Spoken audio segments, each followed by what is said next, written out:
कैसे क्या हो गए देखते देखते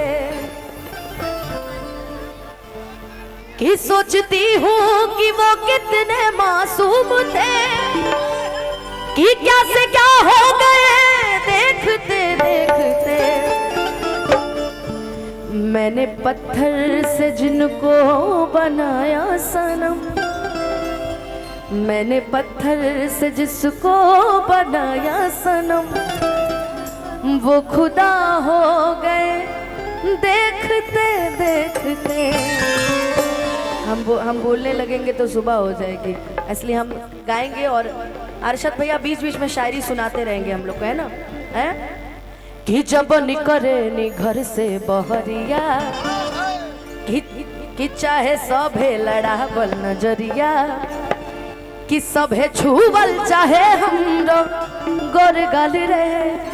ये काम सिर्फ हम ही कर सकते हैं, बाकी कोई नहीं कर सकता। गोर गाल रे, अरे गोर गाल रे,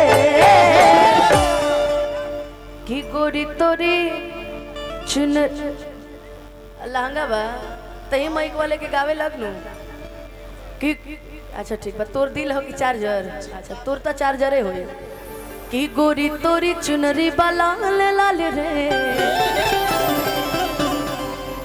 कि गोरी तोरी सोनू भैया के बहिन लेखा लगत है कि गोरी तोरी चुनरी लाल लाल रे। तोरो ना बबलुओ के बहिने लेखा लगत है, क्या करब? आ राहुल भैया के बेटी लेखा। हीरा भैया हीरा हो जा। कि गोरी तोरी चुनरी लाल लाल रे, रोड पर चले लू कमाल चाल रे। गोरी तोरी चुनरी लाल लाल रे, रोड पर चले लू कमाल चाल रे। गोरी तोरी चुनरी लाल लाल रे, रोड पर चले लू कमाल चाल रे।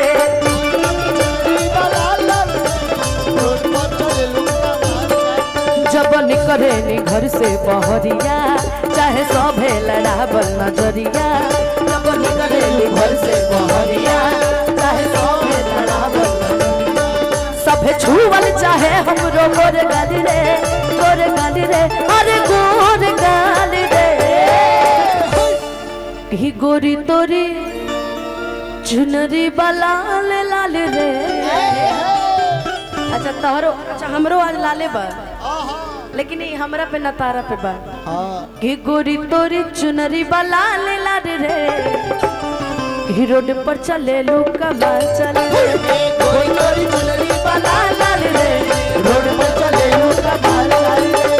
गोरी तोरी चुनरी लाल लाल रे, रोड पर चले लू कमाल चल रे।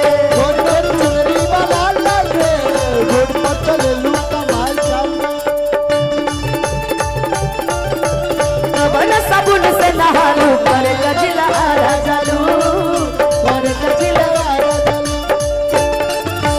कवना